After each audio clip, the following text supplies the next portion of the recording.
وہ سسکیوں کو گھوٹنے کی بہت کوشش میں تھی پر بری طرح ناکام ہوئی تو عاصم اٹھ کر بیٹھا۔ یہ سچ تھا، وہ روتی ہوئی کانپ رہی تھی اور یہ عاصم کو برا لگ رہا تھا۔ جیسی بھی تو اس کے بیٹے کی ماں تھی۔ سوہا سے نفرت کرو گے پھر دل ٹھنڈا ہوگا میرا، کیونکہ اس نے بھی تمہارے ساتھ بہت برا کیا۔ مجھے میرے حق واپس دو پورے، تب سنبھلنے کا سوچوں گی، ورنہ خود سمیت تمہیں بھی کہیں کا نہیں چھوڑوں گی۔ وہ روتے ہوئے فیصلہ سنا رہی تھی جس پر عاصم کے جبڑے بھنج سے گئے۔ میں آلریڈی کہیں کا نہیں ہوں، سوہا سے محبت ختم نہیں کر سکتا۔ وہ میری پہلی اور آخری محبت ہے، لیکن یہ عہد کرتا ہوں اسے دوبارہ پانے کی کبھی کوشش نہیں کروں گا۔ تم دیکھ لو، اگر گنجائش بنتی ہے تو ٹھیک، ورنہ میرے لیے تمہارا سنبھلنا اتنا بھی اہم نہیں کہ میں اس کی خاطر اپنا دل اجاڑ لوں۔ میری زندگی پہلے ہی اجڑ چکی ہے فاطمہ نور، کم از کم میرے دل کو آباد رہنے دو۔ تمہیں اگر مجھ سے اب بھی محبت ہے تو میرے دل کو میرے سکھ سے حالی مت مانگو۔ وہ بھی اس کی طرح شدید بے بس تھا۔ وہ ضدی عورت بنی سر نفی میں ہلا گئی۔ نہیں، اس سے کم پر نہیں ہوگا یہ سب حل۔ تم سوہا کو نہیں بھول سکتے تو میں تمہیں مزید اذیت دوں گی۔ یہ تم نے خود چنا ہے عاصم، ورنہ میں اپنی ساری انا ایک طرف کیے تمہارے پاس آئی تھی۔ وہ اپنی ضد پر پہاڑ سی ڈٹی تھی۔ میری بیٹی کی زندگی میں زہر گھولنے یا اس کا سکون برباد کرنے کا سوچا تو میں تمہیں دنیا کا سب سے برا انسان بن کر دکھاؤں گا فاطمہ۔ عاصم کی دھمکی سنے وہ وحشت سے اٹھ کھڑا ہوتی ہنسی۔ تم آلریڈی دنیا کے سب سے برے انسان ہو، ویٹ اینڈ واچ۔ وہ اس وقت چند زادی بنی چلائی جس پر عاصم نے لحاف اٹھا کر پرے مارا اور دروازے کی طرف جاتی فاطمہ کی بازو اپنی مٹھی میں دبوچ کر اسے گھسیٹ کر واپس کمرے میں لایا۔ فاطمہ ہوش میں آؤ، اگر تم نے اب مجھ سے دھوکہ یا بے وفائی کی تو بے موت ماری جاؤ گی۔ وہ اس کی آنکھوں میں آنکھیں ڈالے تیز سے گرایا، جبکہ اس کی دہشت سے فاطمہ نے ایک ہلکی جنبش تک نہ کی۔ اپناؤ پھر مجھے، پورے کا پورا ابھی۔ وہ سرخ آنکھوں سے اسے دیکھتی دگنا چلائی۔ نہیں کر سکتا یہ، تم سمجھ کیوں نہیں رہی یہ بات؟ وقت کے ساتھ ہم ٹھیک ہو جائیں گے، صبر رکھو۔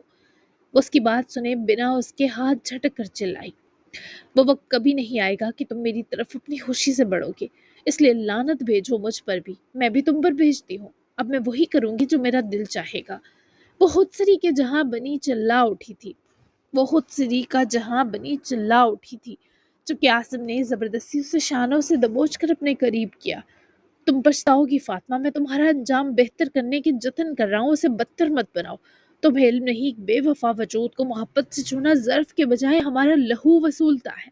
کیسے بڑھوں تمہاری طرف، کیسے آخر؟ وہ بھی جیسے پھٹ پڑا تو وہ طنزیہ ہنسی۔ خود تو جیسے وفا کے پیکر ہو تم، کھٹیا کمینے خود غرض آدمی۔ وہ دگنا چلائی۔ میں نے کبھی دعویٰ نہیں کیا کہ باوفا ہوں، تم نے کیا، تم مکری۔ میں نے تو سرے سے ایسا کچھ کہا ہی نہیں تھا۔ پھر بھی میں کمینہ بھی ہوں اور گھٹیا بھی، خود غرض بھی ہوں۔ وہ بھی تکرار میں سخت لہجے پر اترا۔ مجھے میرے ہر جرم کے باوجود اگر تم نے آج نہ سنبھالا تو انجام کا شکوہ کرنے کسی کی قبر پر مت جانا پھر۔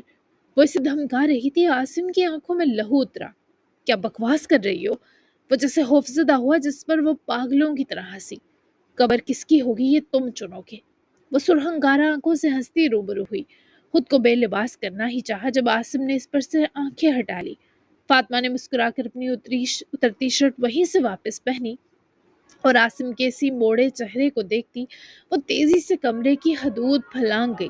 عاصم نے پیچھے جانا چاہا پر اس کے پیر جیسے پتھر کے ہو گئے اور فاطمہ نے اپنے کمرے میں واپس آتے اپنے کمرے کی ہر شے تہس نہس کر دی۔